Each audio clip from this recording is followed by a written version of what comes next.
Come on, girl. Come on. Come on. I'll go. Come Now stay. If you cry, it's okay. Friendships. I don't cry. Do you watch the McBee Dynasty?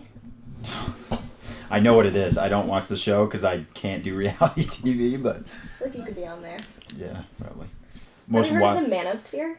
No, I haven't heard of that, no. Good. Okay. That way. Yeah. Here we go. So, hey, Aidan and Maggie. Magaroo. Welcome, Magaroo, to At Our Table podcast. What's up? We have Mr. Aidan Gallagher, my firstborn son, with us here today. Aidan, why don't you introduce yourself a little bit? Tell our listeners who you are, what you're doing, where you're living. Right. I'm 19. I'm currently living in Dover, New Hampshire, right in my home that I grew up in, and I'm working full time as a power sports technician, and yeah. I don't know, anything else you need to add to that, or? No, it sounds Do you have good. dirt underneath your fingernails? Definitely, yeah, I haven't showered, so. Okay. It came right from work. Came right from work. Aidan, where were you born and where did you grow up?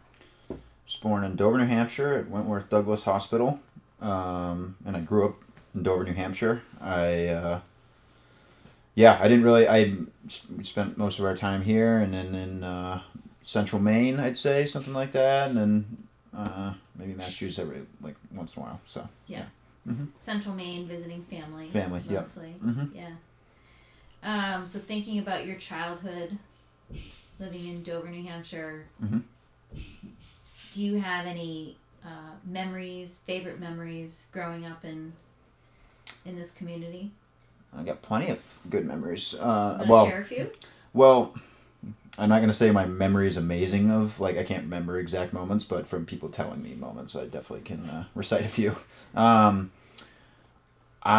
appreciated a lot about my kind of I guess you could call it outdoorsy childhood, being outside, doing stuff all the time. Mm-hmm. Wasn't cooped up to a phone or anything like that, basically. Always out building something or helping my dad gold mine or something like that. And I guess a few of my favorite memories definitely doing stuff like that, like going down to the creek and gold mining with my dad, which was always super fun, and with my little sister Ella.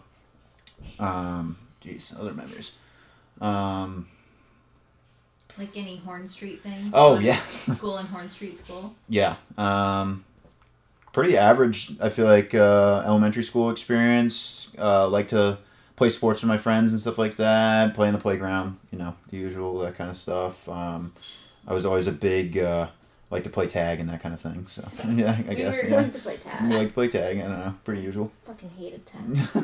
I asked you the other day, I was like, what was that game with the ball? You threw Oh, against yep. the wall. Mm-hmm. Tell her, what was that game you played at Horn Street? It's a Horn Street staple.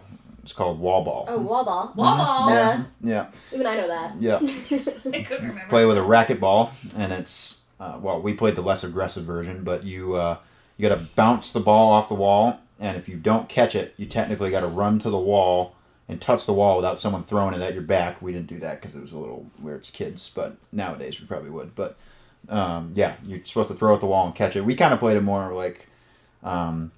easygoing version of it. We just play it just to catch the ball because it was fun, and I feel like actually I learned a lot of my what's the word?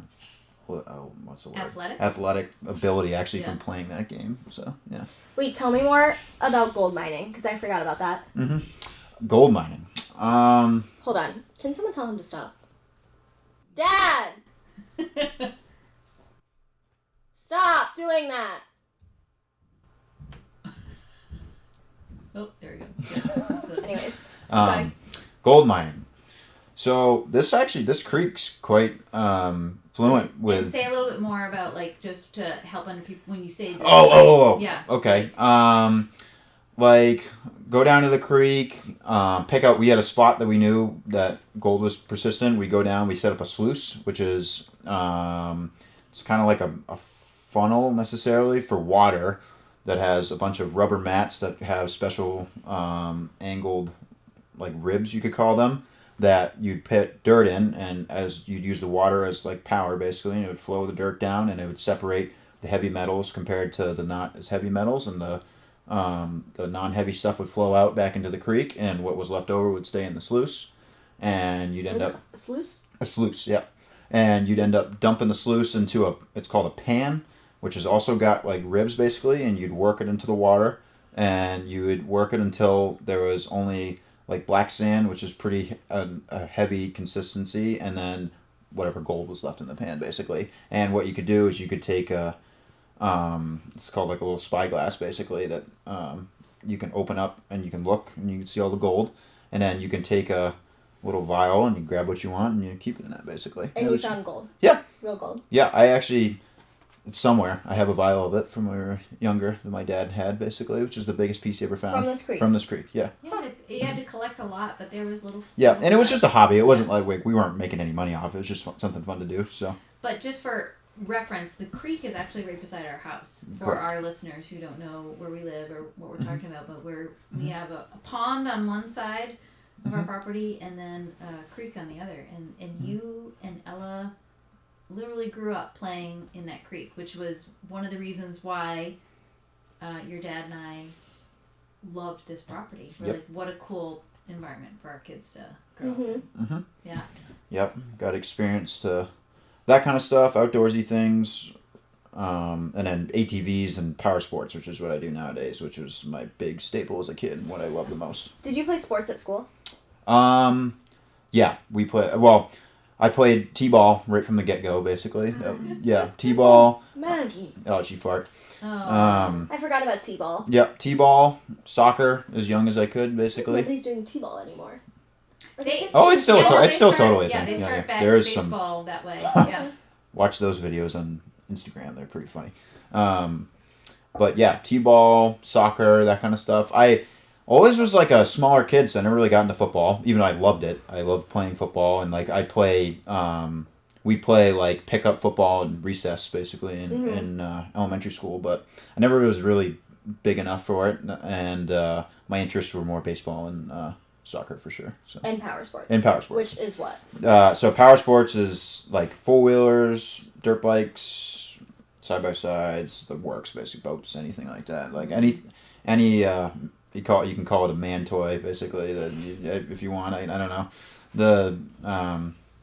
My dad had a Polaris Sportsman 400. It was like an 05 or something like that. That was like my total inspiration, and he ended up buying me a electric mongoose four-wheeler that, I mean, probably yay big, something like that. And I'd tool around the house on that and ride with him too. And I also, like, I don't know, this is a little different, but they had the electric Gator too. It's a Power Wheels. Ride those all over the place. That's kind of how I learned how to drive from an early age. And I drive the lawnmower around with them too. Learned all that stuff. So what do you like about power sports? I mean, the main thing I love is the feeling of riding. It's I definitely get a total adrenaline high off it for sure, of riding power sports stuff, and I just love the nuances of it and the thinking that goes with it basically while you're doing it. And it's one of the things I've always found that, well, actually I don't have to think about it, I just can do basically. It's been a natural thing for me my whole life. So yeah. And you went to college, which we'll get back into. There. Yep. But you work now doing power sports. like doing what with them? I fix them. So yeah. So you're like a mechanic. I'm a mechanic. Yep. That's what I do. Yeah. I fix them. And Did you always know you wanted to do that? I always thought my career would end up being something around something with a motor. I didn't know probably exactly what it was going to be, but definitely revolving in that direction for sure. So yeah. Did you ever consider anything other than that that you Totally. can remember? Totally. What I wanted to be a game warden for the longest time. Oh, so. really? Game warden. Okay, The I hell think I is do that? remember that It's now. it's called A game it's warden. the police for like hunting and fishing. Wildlife and fishing. Wildlife Oh, that kind management. Yeah. It's wildlife management. That's actually probably the best way you can put it. But yeah, they call it a game warden. That's what you call it up here. So yeah, I wanted to. I used to watch Northwoods Law, which is a show on game wardens that was based off of this state in Maine. A show on. Okay. Yeah, Yeah. it's a reality TV It's a reality show. TV show. Oh, I thought you don't like reality TV. Well, this was one I did like. This How this one I quickly did. things change. Right. This is different. I guess you could call it a different form of it You would necessarily. love to make B Dynasty. Yeah, I probably would. Same shit. Same shit. So this show, actually, we encountered these guys one time. Another story for another time. But yeah, I used to watch that show and I was like, wow, what a cool job. Like I could totally see myself doing that. you police like people fishing with their license and that kind of stuff, and you police people on hunting correctly and not poaching and that kind of thing. And it's also the one law enforcement that can pull someone over without any reason of doing it, basically just to check them doing something. So it's just. And you wanted to do that? Why? I thought it aligned a lot with my interests, basically, and the outdoors and hunting and that kind of stuff. And I thought, well, this is the other reason. I thought their trucks were really cool. So I was like, if I can get one of those as a company vehicle, oh my god. It always comes back to the truck. Oh yeah, freaking that would be stellar. So yeah. Okay, so you loved your childhood. Mm-hmm. How old were you when your parents got divorced? 5, I think 5. Ella was 4. You were closer to 6 when we first. Oh, okay, yeah. Shared the news with you guys. Do you remember the conversation where they told you that they were getting divorced? No. Do you remember how you felt? No. You I don't. I really don't. I genuinely that like time period of my life I have a really hard time. I'll have glimpses of it randomly pop in my head, but I don't really have like any core memories of that. So. Do you remember anything after they separated and how? Yes, I do remember that stuff. So I remember the first place my dad moved to after the thing, or after everything happened, and he moved right up the street to Highland Farms, which was my preschool, and he was close with the lovely woman that owned the place, and we moved in there for a little while with him, and then we did half year too or whatever. I don't really remember the whole thing, but how it worked. Actually, no, you had a little more custody, so I think we did more time with you, and then it was always 50-50. Oh, it was 50-50? Okay, yeah, okay. Yeah. I couldn't remember.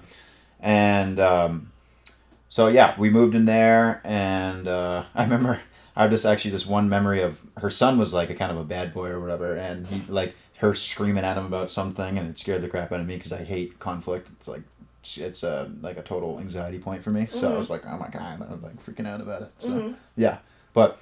I remember that was the first place, and I can think of being in that house basically. I can remember that for sure. Is that Miss Beth? Yeah, Miss Beth. Yep. So, yeah, moving in there, and the struggle of, this is the only thing I gave a shit about at the time was Dad getting his 4-wheeler over there. Basically, is all I gave a crap about. He was like talking all the time about how he just ride it up the road over there, and it never happened. But yeah. So, did your relationship with either of your parents change after they separated? Not at that age. I don't think at that age. So no. What about with Ella? At least from what I can remember. Yeah. I don't. I thought it was pretty much the same. So yeah, from what I remember. Yeah. What about with Ella? Do you think you got closer? I don't think we were at the age yet where we could determine that necessarily. Okay. From what it seemed like to me, I don't think we were there yet where it was like we could really like bond over it, because I don't think either one of us totally understood it, and then there's that whole thing too. So yeah. So then how?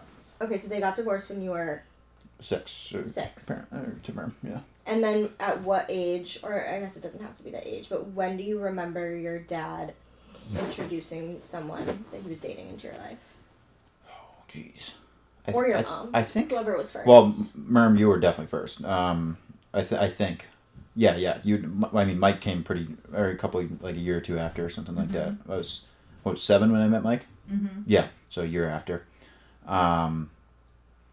Yeah, so I thought Michael was cool shit right when I met him from the first get go. He rolled up here. Rolled up here in his white Jeep, all jacked up, and I was like, wow, this guy's cool, and he's all fancy and dressed up. I'm like, I'm just this New Hampshire boy. Who the hell is this guy? And the first question I asked him, we walked down to the pond, and this is when we still had the house was the way it was when I was a kid. We had our little beach down there. Me and him were just chatting. No. Actually, recite that statement. We chat. I remember chatting with him a little bit, but I walked down there with you, and I asked Mom. I was like, "Does he have a 4-wheeler?" That's all that matters to me. And you said no, but he probably could get one or something like that. Yeah. And I was like, okay, well, as long as he could get one, we're okay. And and I remember that. So. And he did pretty quickly, I think. Yeah. Oh yeah. No, he made that happen quick. But yeah, that's my first memory of that for sure. And then what about on your dad's side? I think it was his first after the thing. Yeah. So she was an interesting woman who really, I liked her a lot. She was I think my favorite necessarily out of that whole deal. She was a total hippie, complete hippie. Yeah, total hippie. lived in Vermont, had this beautiful property in Vermont. Like Uh-huh. it was like 150 acres, owned like basically a mountain or a top, like the top of a mountain basically. And Dad and her, I remember the first time I met, we were at a music festival at Red Hook Brewery, and we were all hanging out, and Dad was like, "Hey guys, I want to introduce you to someone," and she was there in some like overhauls or some shit. And I thought she was really cool. She had a bob cut at the time. Her hair is like all overhauls. You meant Or overalls. whatever. And yeah, that was like a core memory of meeting her for the first time at Red Hook Brewery. We were watching Nate Edgar's band at the time play. Yeah, So, sure. And yeah. were you fine with it? Yeah, no, I'm totally cool with it. Yeah, I was happy to hear for Dad that he was finally meeting someone. Basically, I thought that was great. Yeah. Uh-huh. Yeah. We all, that was such a great connection because it was somebody your dad and I both Yeah, knew you guys from both college knew. Yeah, and just thought and she's still such a wonderful person. Yeah, she's really cool. So one more couple questions back to your childhood. Mm-hmm. What would, if you were to like take a step out and look back at who you were as a kid, how would you describe who Aidan Gallagher was as a kid? What words come to mind when you think about your childhood and your character? That's a great question. I gotta think about that for just a minute. I think I was a little shy for sure, but warm up as I got to know someone, and socially that way too. Or like socially, like it took me a little bit to like kind of let someone in necessarily. I think, and I was very stubborn, as I am to this day still. And probably even elevated at that time in my I'm sure, and from what everyone's told me. I would cry a lot. I knew that. I was very emotional kid. I'm pretty sure. Or like I'd feel things very hard. I also know that Did you love going to school? I freaking hated school.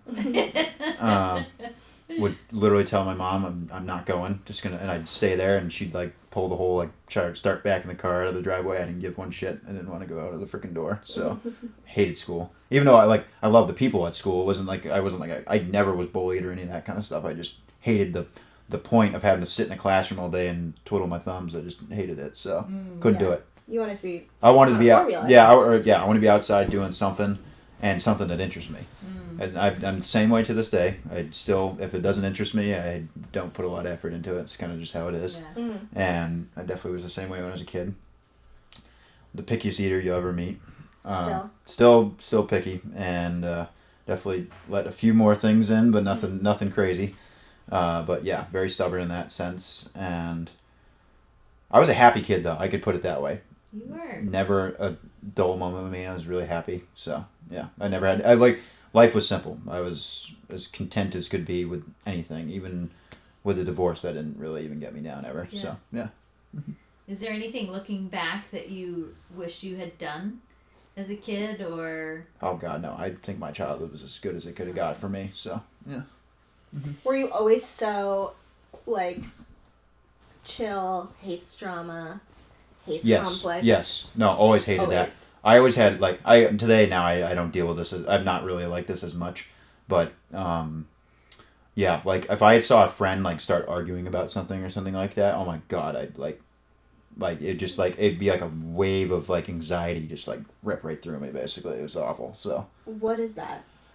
I think I don't know. I don't know if I necessarily get this from my dad, but I thought it came definitely more from him. But it's just like I don't know. I just hate seeing people be mad at each other, and then. The thing I hate the most is when someone's mad at me. That was like that was my focal point of the anxiety, of course. So absolutely hated that. So you didn't get in trouble a lot as a kid? I didn't. I really wasn't a troublemaker. I feel like in a lot of ways, like I just It's very true. I just didn't really have anything I needed to rebel against. I felt like I was pretty happy about my life and everything, and I also hated getting in trouble so much. I just never do anything about that. So Yeah.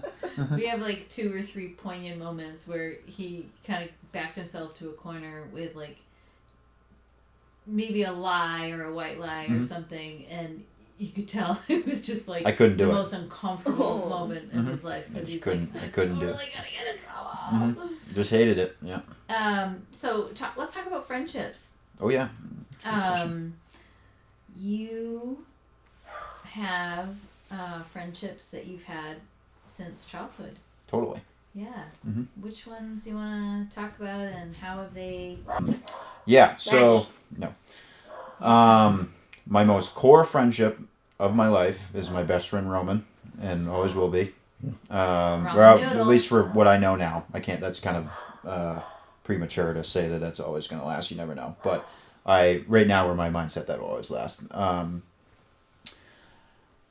So it's funny. I had friends before Roman. I could say what my first friend was, which was Ethan Fiorenzo, who I met in preschool, and me and him hit it off immediately. We were really close, and never wavered with that. We get kind of went like this a little more in high school.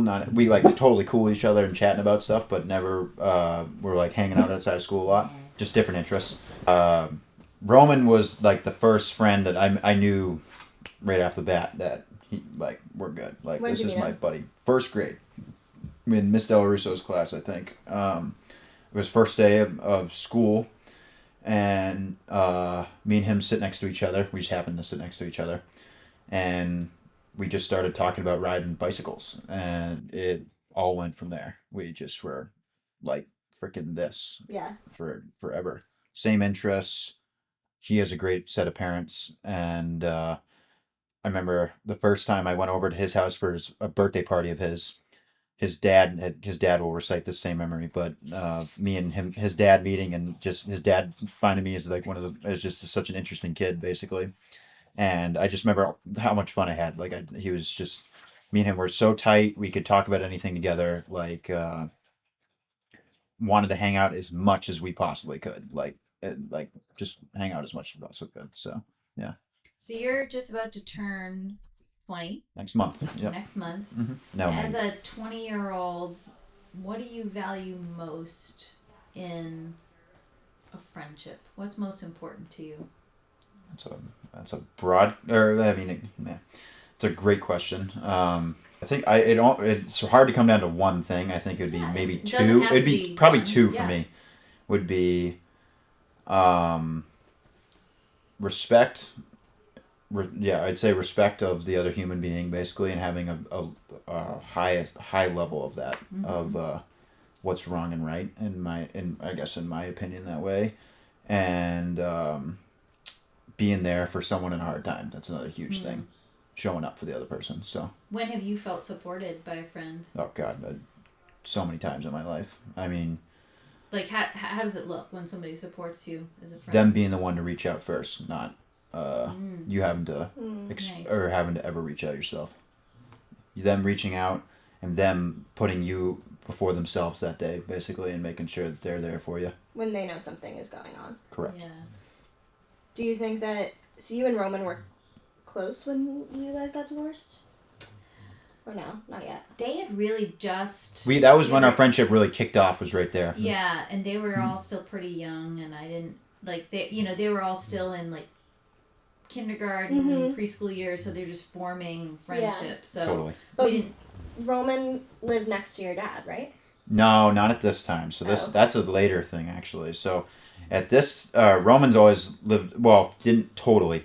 For the really young years of his life, he lived on a house up the street from here. Okay.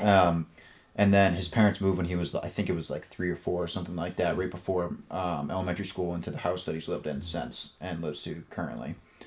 But me and my dad and Ella moved around quite a few times before we landed at that spot. So we can get into that later. But yeah. Mm-hmm. When you look around adults in your life that you've grown up amidst, who have friendships, is there any friendships that you admire or that you aspire to have?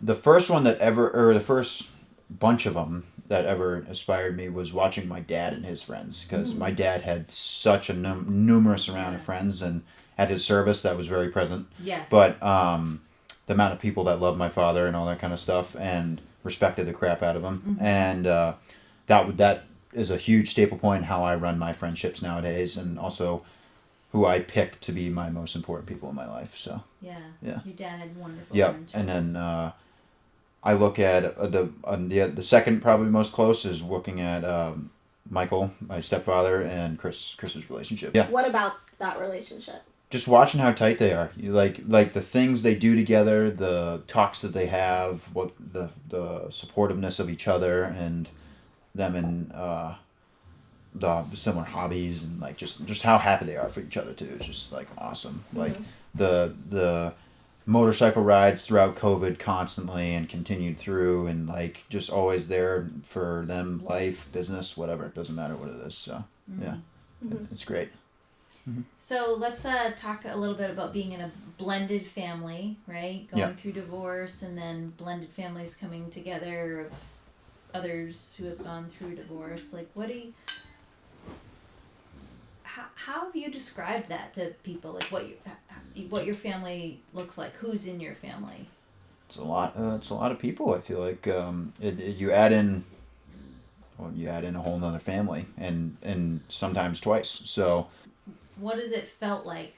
The good and the bad? Okay, what has it felt like being a blended family? Like? Yeah. I think personally, me, and also this is just how I looked at it. I took it super positively, and it just opened up a shitload of alleys in my life, and also taught me a lot of things that that I definitely required that I didn't get from the family that I already had in a lot of ways, basically. Mm-hmm. Like, I can make Mike and my dad as an example of parenting wise, the differences between them. And who that shaped me into this day. My dad was as soft as they can be, freaking easygoing, like let you go with anything, basically kind of dude. And Mike is not that way at all, and I appreciate it. He's holds you to an account when you do something and doesn't let you live it down. And like, but what? I and never that's, let him live anything. Well, so there's the thing I'm saying here is that's taught me to be. To have more of a sternness to myself and hold myself to a higher standard in that kind of way, basically, that where my dad was lacking a little bit in that sense. And it was like, for me, I look at it as just the perfect like blend to shape me into what I am, which is like have the Carey Feely side of myself that's always there and understanding and wants to help people and all that kind of stuff, but also like hold to your morals, be strong, like, what's the best other way to describe that? Like, or stay who you are, that kind of thing, basically, that kind of stuff. Like, Michael was a great influence on that, and also other, like, skills in life, like managing money, and, like, also, and looking at a way life could be, basically, by seeing how his life went and how successful he is, so. And my dad was not as successful maybe money-wise and that kind of stuff, but in emotionally and the friendships and that kind of stuff he had in his life was a huge thing there as well. So like it was just the best of both worlds for me. Mm-hmm. Do you remember the relationship your dad and Mike had? Shitload of respect for each other. Yeah. They both liked each other from what I remember. Yeah. And what I saw. Liked each other a lot, and I think they quite understood each other as well in a lot of ways. So and worked with each other through hard times with us being blended and figuring that whole thing out. So I think they did a great job with that whole thing. Mm-hmm. And I admire that, and also if I ever get into that kind of situation in my life, would approach it the exact same way. So, yeah. What do you remember about how we blended with Lindsay and Patrick? Like, what's your... I remember the first time I met Patrick. You told us we were going to go meet him. Yeah. I was actually excited. I never had a brother in my life, and I'm like, this could be fucking great, and it really was. Mm-hmm. So, we go. Another on your. Yeah, I do actually. Yes, so we can get into that, but we go to the beach house at the time. We're going over there. Patrick's there visiting Michael, and we meet him for the first time. I gotta think a little hard about like our interaction because I can't quite remember it. But that's I good, remember. though, I remember that those... moment, and I remember going to see him and being nervous a little bit. Sure. Because I didn't know what to expect. Mm-hmm. And he's 2 years older? Yep, 2 years older, and I remember we both kind of hit it off, and we're having a lot of fun together, basically. Mm-hmm. And he's just so different than who I was, and it was kind of worked in a way. So. I feel like you guys had so much fun when you were We little? did. Not We that I was me around much, me and him had a blast. We were very, very tight. Until you accidentally threw the rock and it donked him in the head, cracked his head open. That was a whole story. We can get into that one. Yeah, but one of yeah. one of a few moments on the beach. Yeah. Well, that's brothers too. That's just what happens. Yeah. So, total accident. I wasn't trying to freaking hit him, even though he'll claim to this day that I still was trying to hit him. Just not trying to hit him. I was trying to hit. I was trying to hit a rock and he ran right into it. Whatever. So yeah, but I remember that, and I remember being excited about it, and then it was definitely different though. My childhood changed a lot after that. Maggie, my childhood changed a lot after that of sharing a lot of stuff, sharing a bedroom. Yep. One thing I'm going to admit I hated. Yeah, you guys always shared a room. I hated that. For a long time. But and then, but I accepted it, and I dealt with it. But it definitely drove me nuts too at the same time, because I'm well, at the time I'm not as much this anymore, but I was a very introverted human being at the time. I had a lot of extrovert qualities, but I loved my own space, and I needed time to recharge, to socialize with people, and I never got a moment of that with Patrick. So it was like definitely, but it evolved me for sure and made me learn and adapt to everything. So yeah, it was definitely interesting. We and that's how we got so close. We did so much stuff together and all that kind of stuff, and it turned into, and he'll definitely say the same thing, it turned into definitely somewhat of a competition in certain ways of doing things better than the other person and all that kind of stuff. But that definitely was a sense there, and me and him would both definitely get jealous of each other every once in a while with that whole situation. Really? So, Yeah. oh, totally, yeah. I bet he would say the same thing. But yeah, and that's kind of brothers. It's always like who can do the thing better and that kind of thing. So especially because you were so close in age. Correct. So we did a lot of we had a lot of the same kind of interests basically. So yeah. And then what was it like on Dad's side? And on Dad's side, that was a culture shock when that happened, because I really wasn't expecting it necessarily. I was like, whoa. Dad met who was my actual official stepmother, because my dad never ended up marrying, but met and had these two crazy hoodlum children that were Ella's age, and he was much younger than us, and they're great kids to this day. But it was a big change for us, and especially because dad like going to Dad's was kind of like my break from having to have Patrick as my brother. Basically, it was nice because I could reset and then rekindle and then go back and have fun with Patrick.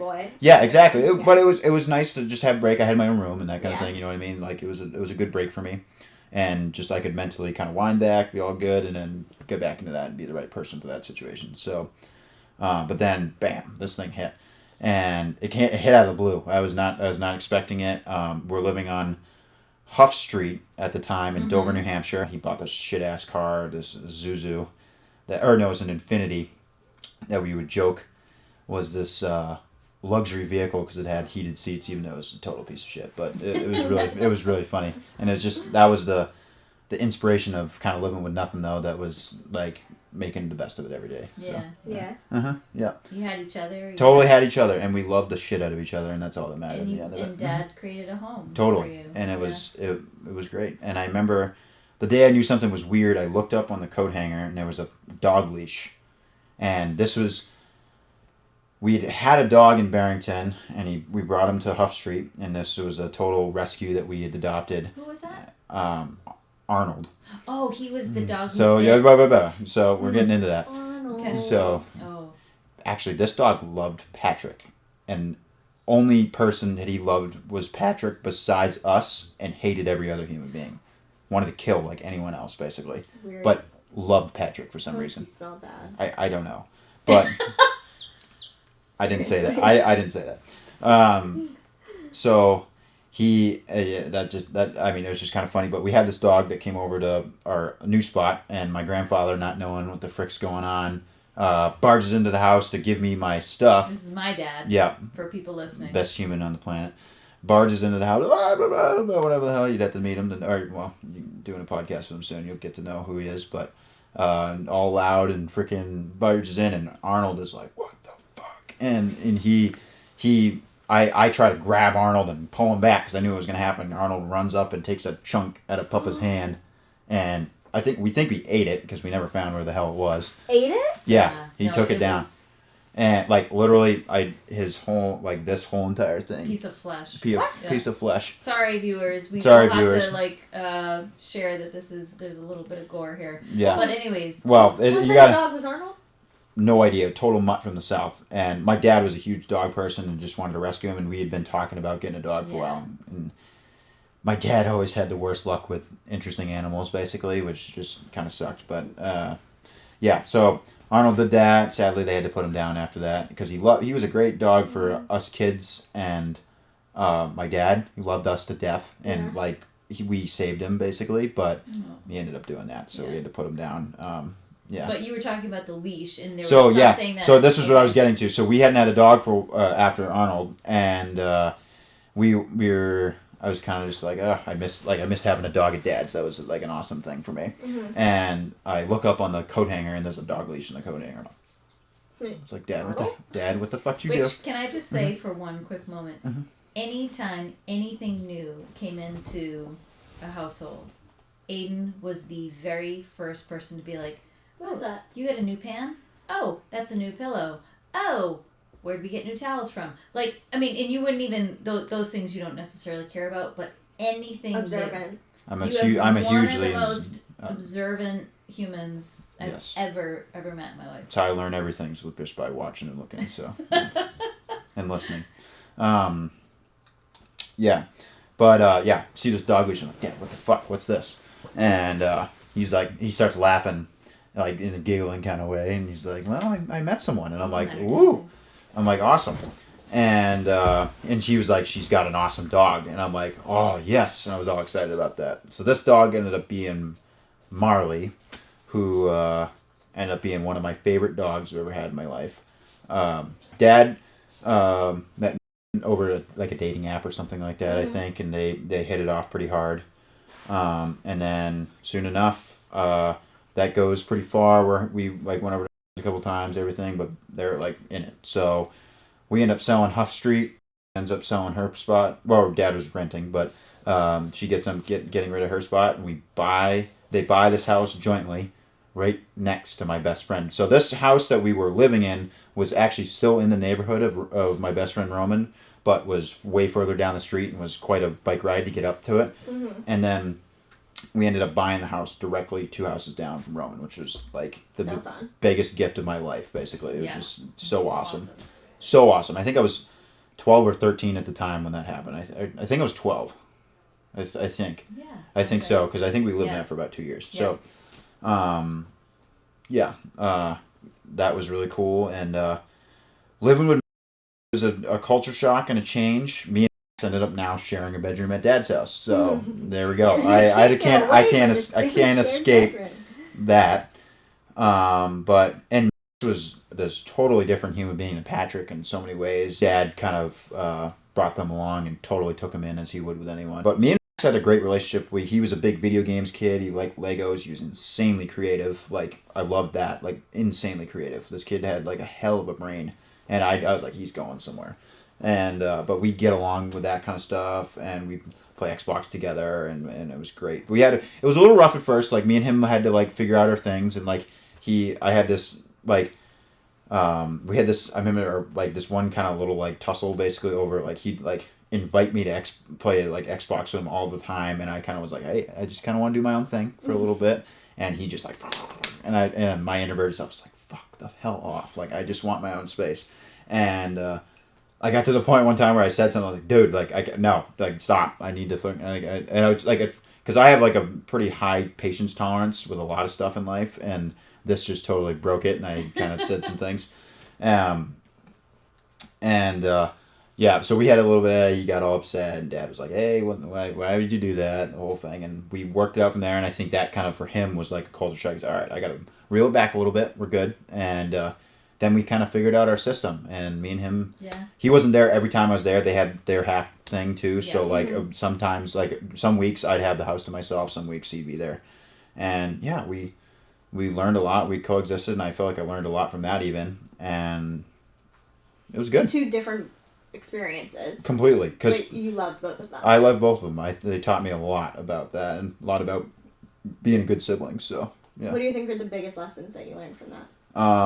How to coexist with another human being for sure, and not let it like bug you and accept that someone else is different than you. Mm-hmm. Can't really wrap it up into a lesson necessarily. I of like a something I could say it was like if you put a list out of lessons, like I don't know if I could like put it into that, but it definitely I think it shaped me more, basically. I guess I could put that. Do you remember like any coaching dad, or maybe even I would be like, hey, and we know that this is like you're sharing a bedroom, or like you gotta share other things, or you need to have. I had those conversations with Dad all the time. Yeah. Because he would like, Dad was very big on like, I see where you're coming from, but you also got to see the other person's perspective, like that kind of stuff, and always would be like that with me.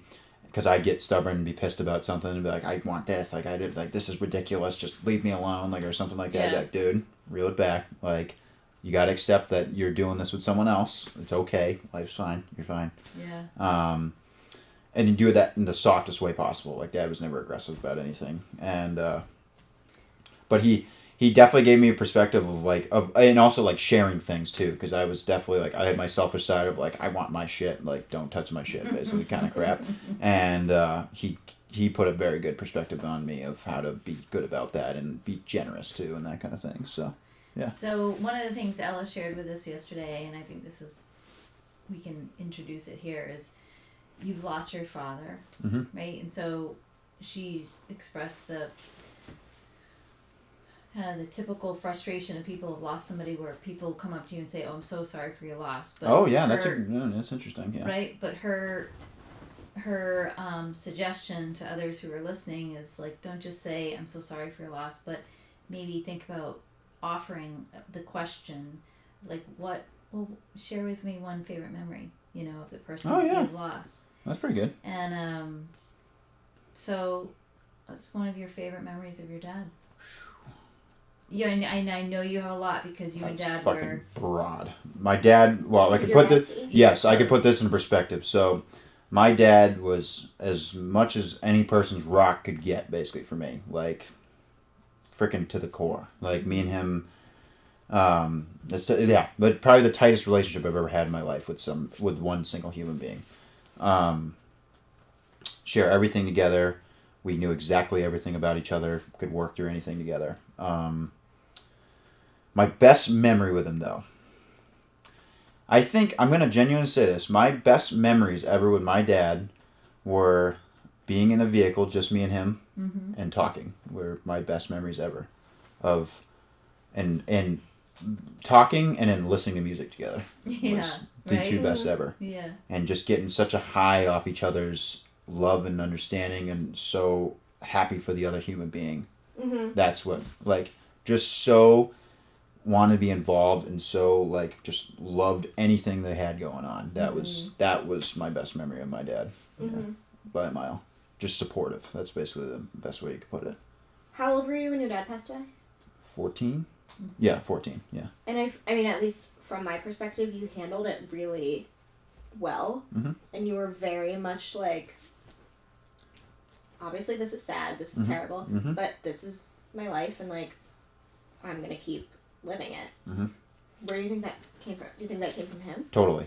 Actually, no. Actually, I think that came from her. But yeah, I've always seen with you, Mom, of very perseverance and strong will, basically, to keep moving with life and that kind of thing. I've always seen that in you, and that was a huge piece for me to just stick with it and stay positive, basically. And I've seen, like, you go through your stuff, and I saw him also go through his stuff, and I saw his way of dealing it was not the way I deal with my stuff, and that also taught me that. But like the way of just staying, it's kind of staying strong is basically the best way I can put it, because I can take you into my thoughts of when everything happened. Of course, I'd say I had, this is not natural for anyone, but this is how I processed it. I had probably 3 weeks of pretty rough grief, and then it kind of, I had like a fucking go in my brain, and it kind of just was like, wow, what am I doing? This man, the last thing he'd ever want me to do is be sad ever be sad about this. and it's nothing wrong with being sad about it, but he would never want me to be down in life, and just because he's not there for me to not keep moving and enjoying my life and be happy. And that was the rock solid thing that I kept going through my early teens and all that stuff of like, he's right there for me. Every lesson he's ever taught me, everything he did for me, all right there. And he's sitting up there right now saying, I'm here for you, but the last thing you need to be doing right now is letting me or my loss, your loss of me, let you ruin your life or get down about it that day, basically. Mm-hmm. That's what he's saying. Yeah. There's no reason to be down about it. Yeah. It's nothing but it's an awful thing, but it's such a positive thing at the same time because it teaches you so much, basically. And for him, all he'd want me to do is be positive about it. So, yeah. Do you... It's because of who he was. That's the best way to put it. Sorry to interrupt you. Yeah, no. Mm-hmm. Obviously, you have Roman, who's been your best friend, but do you feel like your friends were like they were really there for you during that time? Totally. I remember when it happened, like, it was like the freaking everyone just there for me, of course, and that's how it naturally should be, you know what I mean? But all my friends just spending time around me, making sure I'm okay, checking in on me, you know what I mean? And also keep me busy, want me to go do things like freaking ride our bikes, that kind of stuff. My cousin also was a big rock for me at the time as well with all that stuff. Jackson. So, and Jackson was very close to my dad as well. And this is my dad's sister's son. Okay. Me and him have been insanely tight since childhood. But he was always there for me, and we'd play Xbox together and just talk about things and that kind of stuff and just stay good, you know what I mean? And yeah, my friends were as good as it gets. Roman especially, right there with me the whole entire time. So, yeah. What if you had to give a piece of advice to someone that their friend is going through some sort of loss, whether it's a parent or a friend or whatever, what is your piece of advice for that person, say their friend? That's a good one. So, I can't say I've necessarily had that experience myself of when I don't think anyone else in my life technically has lost their parent, but or like had like I don't even think even a loss in that level necessarily. Yeah. But out of my perspective on what my friends are doing, it's the reach out thing, of course, like I mentioned earlier. Reach out, show that you're interested and they're okay, like them being okay. And then the other thing is like get them out of the house, do things, you know what I mean? Like just anything to have their brain off that is the best thing you can do, basically. What if they're like, I feel like I'm being annoying, I'm just like harassing him, making sure he's okay? Reel it back a little bit, you know what I mean? There's a definite like there's a total perfect line with that kind of shit, basically. Like if you can tell they're spiraling and it's going wrong, that's when you got to be right in it. But if you can tell they're doing somewhat okay, like if they need something, you definitely can like offer a little bit, but also let them process it the way they're going to process it. You know what I mean? Like you can't tell someone how to do anything. So like you got to just be mindful and attentive is basically my best thing. Like reel yourself back from yourself. Pay attention to what's going on with them.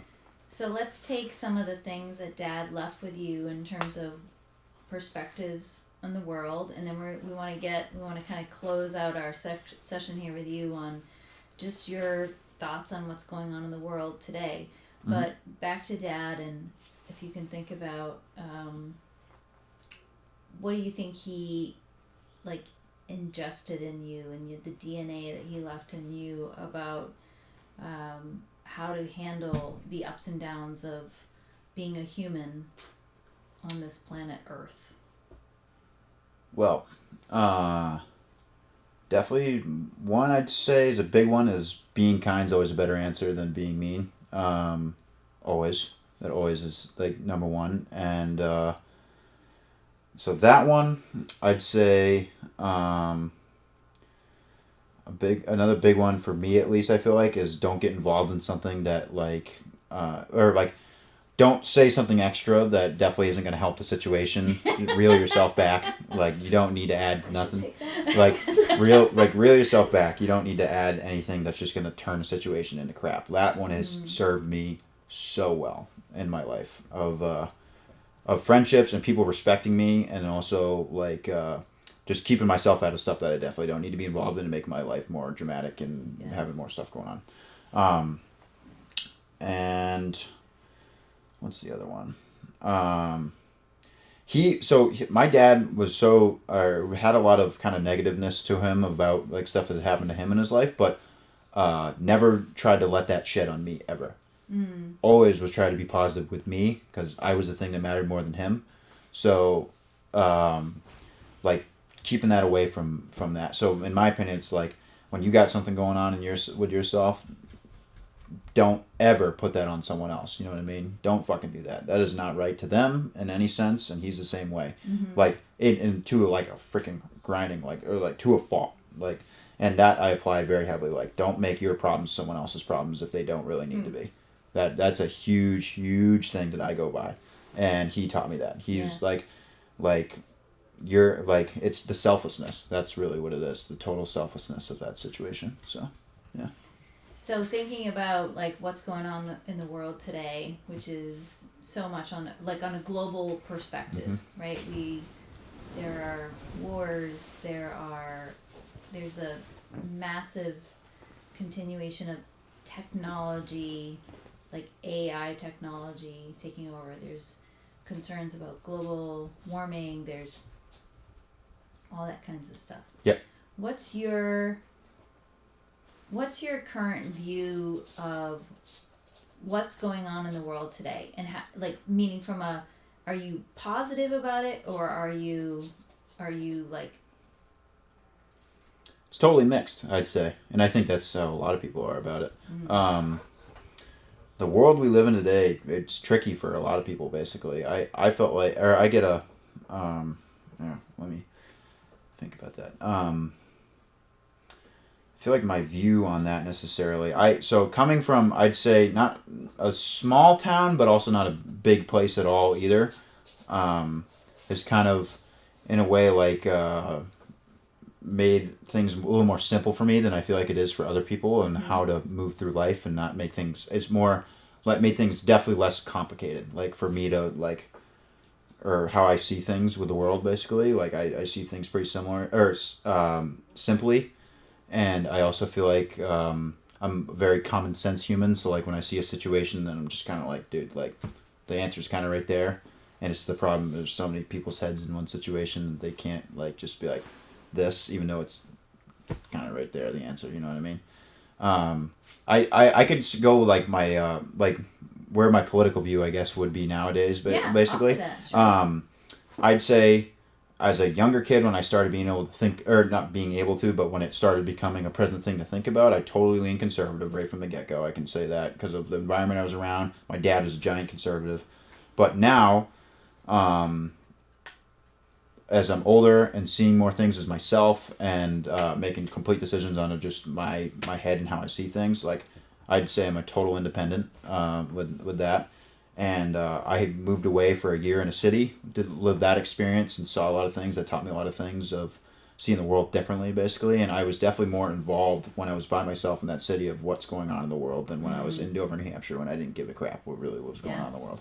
And it like the real like anxieties of being an adult and not knowing what's happening next, like seriously come out. You know what I mean? And you're like, holy shit! Like, and that's kind of what's reeled me back to more of like I see both sides of everything. Like I understand why people feel one way or the other, and my kind of view is like I feel like there's so much ways we could work together to be able to bend both of those into one kind of similar thing. It's just so impossible with the way our system works nowadays for that to happen. But that's how I view myself. Like this most recent election, I couldn't vote. I couldn't do it. Yeah, I was going to say you haven't voted yet. No, couldn't do it. Both of them I didn't like, and I thought both of them were so of one side or the other. Wait, were you 18? Yeah. Oh yeah, I totally could have voted. I chose not to. I thought both of them were so one side or the other, and I couldn't choose either one of them. I didn't like either one of them because there was no middle ground there whatsoever, and I was like, this is like there just wasn't, to me at least personally, I couldn't see any positive from either side of them becoming president. So I was like, no, I couldn't do it. So flash forward, it's 20 years from now. Mm-hmm. You're going to watch this video 20 years from now because we're going to have it. Yeah. What do you think are going to be the most important issues of the world 20 years from now? It's a hell of a question. Important issues of the world. Geez, at the rate we're going right now, I know AI is definitely going to be a huge issue for sure. Schooling, I think, is going to be a huge issue. Education, how things are taught, I think that's going to be a giant issue. Making sure we don't blow the whole world up, that'll be definitely one of them for sure, with some trigger happy maniac. I think being able to find peace with each other with not agreeing on everything, because a huge moral of mine is everyone's totally has a right to their opinion, but what you don't need to do is say that your opinion's so much more right than someone else's, and that's how I live my life. I'm not gonna hear and tell you that I'm just the most right, most like I know everything kind of human being. I'm gonna take my step back and be like, I understand what you're saying, I get it, and let's have a rational conversation about it. So many people in this world nowadays can't freaking do that whatsoever. It's impossible. They just like they're so stuck in their own ways. They're so drilled in of like this is what's right, and I'm like, dude, the way that you're gonna solve any problem in life is being able to be open minded about anything. If you can't do that, then good fucking luck. You're not gonna get nowhere in this freaking world. Yeah. I'll tell you that right now. And talking to people that think differently than you. Correct. You need to be able to do that. I have so many people that have maybe political views that I don't agree with, but I get along with them so well. It doesn't matter to me. You know what I mean? Like I don't care, because are they a good human being in the end still? Yes. That's the point. That's right. Yeah. So that's a huge thing that I hope in 20 years maybe we can somehow figure that out. I don't think it's going to happen. I'm going to be honest with you, but it would be freaking great. So Lindsay has said that. Ella has said that. I feel that way too. That's my opinion, and I can agree or disagree with that. It's up to you. So okay, so we're bringing this baby home. We're gonna go into some easier questions now. But have you ever thought of creating a bucket list for yourself? Things that you want to do in your I feel like I have life? one. Okay. Mentally. Yeah, mentally. You don't I've never written anything down. Do you have one or two things you want to offer for what might be on that mental bucket list for you? I have two. Create a successful company. Nice. In life. Power sports business in life. And then number 2 is raise a good family. So. Aww. Yeah. You're gonna be a great dad. You are. Okay, so now we're into rapid. You're such a girl dad. Even though that I'll admit I would like to have a boy and a girl. I definitely think I could do 2 girls, even though it's not really what I'd want, but I can do it for sure. So yeah. I think I'm a girl and a boy. Yeah, that's what I want, a girl and a boy. That if I could have me and Ella as kids, that'd be like if I could have like a similar kind of layout as like how me and Ella were, I'd be happy. Kaylee and Caleb have said the same thing. We just want an Aidan and Ella situation. Yeah. Yeah. If I can, got it. There you go. If I could, well, I'll tell you this. We'll see what my future partner, whoever that will be, ends up, or however that ends up working. But if I can, I only want 2 kids. I don't want to go over that. I see so many people with more than 2 kids, and their lives are so fucking stressful. I'm like, it's just too much. Yeah, but what if one's crazy? Well, you never know. But if it hopefully ends up the way that I'd like it to, then it should go okay. So yeah. Okay, Lindsay's gonna hit you with some rapid fire questions, and then we're done. Oh god. Okay. You know, rapid fire means yes. like quick. Quick. And just. I'm not quick, but I'm giving my best shot. So, but like one but word. especially when it comes to talking. So. Okay. Cats or dogs? Dogs. City or suburbs? Suburbs. Something you're excited for this year? This summer, hopefully buying a boat. Buying a boat? Yeah. What does success look like to you? Not money, happiness. If you could swap lives with anyone for a day, who would it be? Oh, if I could swap lives. Shit. Probably be at YouTube. Probably the Seaboys. Seaboys TV on YouTube. What do they do? What do Ride they bikes do? and stuff? Yeah, literally like anyone's dream life. Anyone. My personal health. Yeah, my dream life, which is literally for your day, you just sit in front of a camera and ride dirt bikes and 4-wheelers, and you get paid millions of dollars. Okay, I get that for you now. Yeah. Okay. One word your friends would use to describe you. Stubborn. A small thing that makes your day better. Small thing that makes my day better. Lunch. Eating something. You're so simple. Dream place to travel. To travel. Jeez. Gee, I feel like I've been a lot of places I really wanted to go. Actually, shit, we're knocking this one off, but next weekend. But I can say Nashville is probably one of those dream places to travel. So I'm excited about that. Favorite show or movie? Star Wars, just that series. I'm not even gonna say one of them because Star Wars is my favorite. Who's your favorite character from Star Wars? Anakin Skywalker. Related to Luke? Yes. Last one. Right now, in this moment, what are you most grateful for? Totally, just friends and family, supportiveness, and yeah, friends and family, easily. No doubt, yeah. Mm-hmm. Oh, wait, I got one more. Go-to song right now. Oh, jeez. Pick one. You gotta pick one. I want one. See, everyone's like, what's your favorite song ever? I don't have one. Go-to song right now. I'd say the one I've been listening to a lot, or, God, I don't think I've had one this week.